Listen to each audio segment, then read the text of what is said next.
This is Love and DeepSpace, Under Deep Space, Chapter 2. Before we jump into Chapter 2 and all that it dives into, I do want to go over just a couple things, story-wise, that happen outside of the main story area. Let's first go over the Spaceopedia. If you're anything like me, you've probably forgot it exists. I had to go digging for it, to be quite honest, because I forgot exactly where it was in the app. This will show you right here exactly where it is if you want a very brief explanation on what the thing is that you're confused about. Wanderers, protocors, literally anything like that, that is the place to go. Now, another thing I plan to reference fairly often are the articles under our phone. This is how you're going to get to them. When you get to the article tab on your phone, on the left-hand side, it'll tell you if it's like the deep space, whatever. You'll click on the little image and that will bring up all past articles that we've had. Because as you scroll through it, you'll notice there's only like 5 or 6. But if you click into each one, anytime we've had a past article from them, that is where they will exist. Digging through that myself, I have found some very fascinating things that I don't think anyone has talked about, but we can't get to those yet because I think it will be overwhelming, and that is a whole other conversation to get into that we are not at in the story. So when that time comes, I'm very excited to get into that. The article I want to go over today is the like Hunter 101 article. It's talking about protofields. I think it is a important thing to go over to know for the story, because the main story in chapter 1 does not explain what a protofield is. Protofields are essentially seen as like a space-time rift, or wanderers entering in their own little dimension. Once we enter their protofields, it becomes much easier to kill them. We essentially can't kill them unless they're in their protofields. Important things to note about these protofields is that they could be pretty much any environment. It's noted that they've seen environments anywhere from mountains, forests, lakes, that sort of thing. But the most important thing I took away from that article was there is a mysterious circular symbol that can be found in most protofields on the floor. So when you're battling wanderers, that's definitely something to keep an eye out for. The last article I want to reference for now before we get into chapter 2 is an article on the Deep Space Tunnel and the reasons why the space fleet is going into it. Because as we noted in chapter 1, Caleb is part of said space fleet and he won't tell us what they were doing. So what they told the public is that they are obtaining more data about the energy fluctuations in the Deep Space Tunnel and collecting samples to see if there are civilizations on the other side of said tunnel. The reported findings that they have told the public are that the energy fluctuations resemble protofields from wanderers. They are also accompanied with space-time distortions and space folding. So obviously, there's more going on that they have discovered, which I'm hoping we will find out in Caleb's story what exactly they found, because obviously they're finding more than what they're telling the public. Now it's time to get into chapter 2. It's the next morning after we've seen that eye outside our bedroom window. We head up to our Alpha Team offices, and here we meet Nero. He seems very knowledgeable about rare wanderers. We kind of strike up a little sly conversation with him and tell him about the eye that we saw. We draw a picture of it and he offers to look into it for us. Unfortunately, that's all we hear about the eye for the rest of the chapter. Shortly after, we get assigned our first mission alone. We are assigned to go check on a collector, Mr. Raymond. He began acting odd all of a sudden. On our way to his home in the middle of nowhere, apparently, we come across Dr. Zayn struggling with a broken down car on the side of the road. We tease him a little, and he definitely seems still very upset about us being a hunter, let alone being assigned a mission alone after only 2 days of being a hunter. We find out that Dr. Zayn is also on his way to go see Mr. Raymond. Raymond also has heart problems, so he was a past patient of Dr. Zayn's. We offer to give Zayn a ride, and this is the first time we definitely see his teasing and playfulness start to come through with us. You know, we say, hey, we can give you a ride, and he says, I don't know if you're capable of driving, and it's definitely with a very, very slight smile and a teasing tone, but he quickly goes back to being his stoic self. When we arrive to Mr. Raymond's mansion, Zayn notices our nerves of being on a mission solo for the first time. Zayn tries to console us by asking if it would make us feel better if he said he was nervous during his first surgery.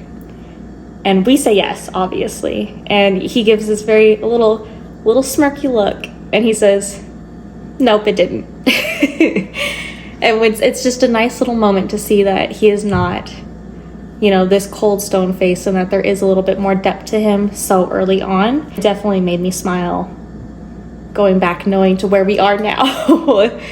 That there were those little moments of playfulness. Inside Mr. Raymond's home, the first thing that catches our eye is this big cylindrical tube with a huge skeleton in it. The skeleton is noted to have fins and scales, and it just pretty much looks like a mermaid.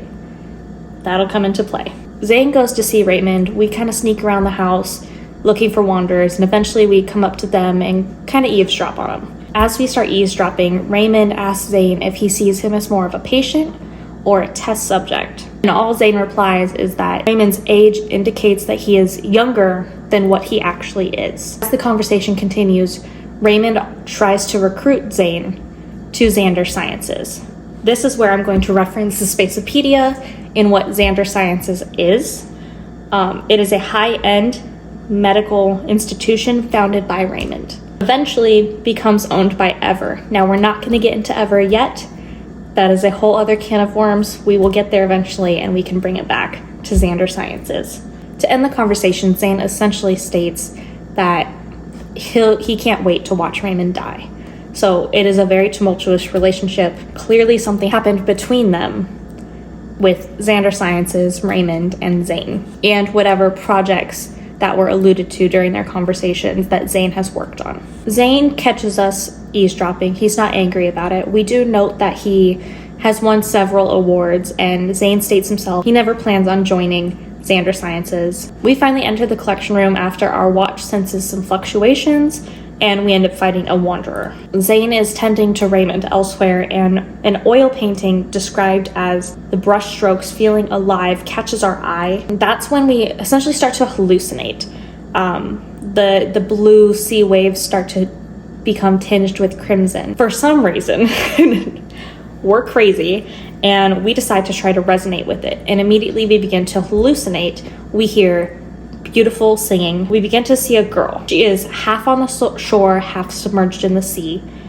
And she's described as having a look between crying and laughing. And then that's it. Zayn snaps us out of it, and we don't get to know anymore.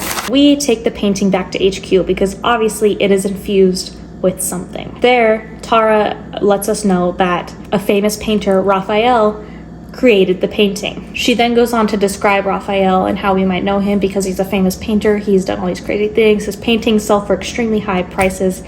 Dude is loaded. We go to the art gallery that stages Raphael's paintings, and we meet Thomas, his agent. Thomas is busy right when we get there, so we're just kind of wandering around, and a little AI Raphael, that's what I call him, little AI Raphael, is telling us about a painting, and then eventually we get led into the room where the painting that we recovered was being shown. The AI Raphael begins to tell us about the painting and how it was inspired by a dream of his. His voice takes on a tinge of sadness telling this story, and the dream he describes to us is very much how the painting looks, which is a boy being dragged into sea that turns crimson red. We finally meet Thomas. He takes us to his office.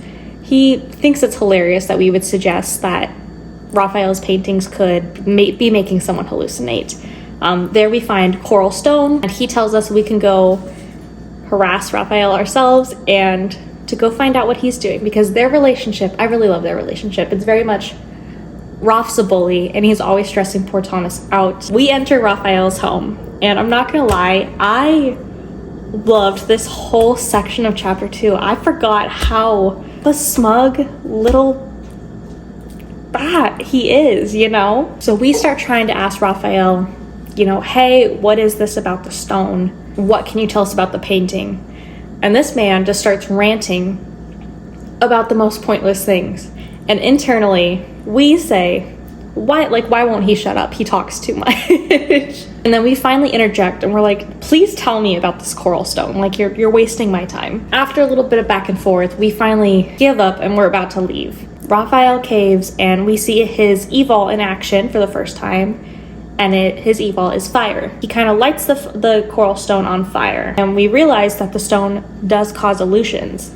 And this started after Raphael got cut with the stone. And the reason the painting is causing hallucinations is because he crushed up that coral stone to make the red hue for the painting. Now, in exchange for where he was finding this coral stone so we can investigate what's going on with it and why it's contaminated, he asks us to become his bodyguard. Clearly a ploy to see us more often. It's very cute. We agree reluctantly and leave his place.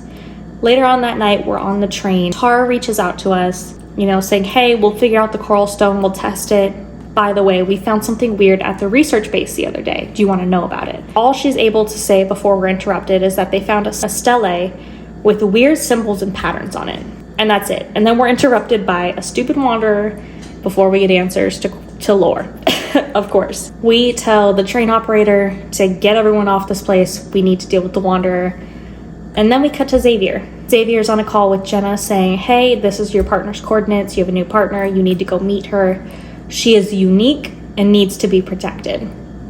Obviously referring to us because Xavier says we've already met. And he also says she doesn't need my protection. Then you fight 2 wanderer battles and it leaves you on a cliffhanger. You don't get any other story for chapter 2. That's it. The story is just going to get more and more intense as time goes on. There is a lot to cover. I'm sure Caleb's story is going to open up a whole other can of worms, but until then, I'll see you in chapter 3.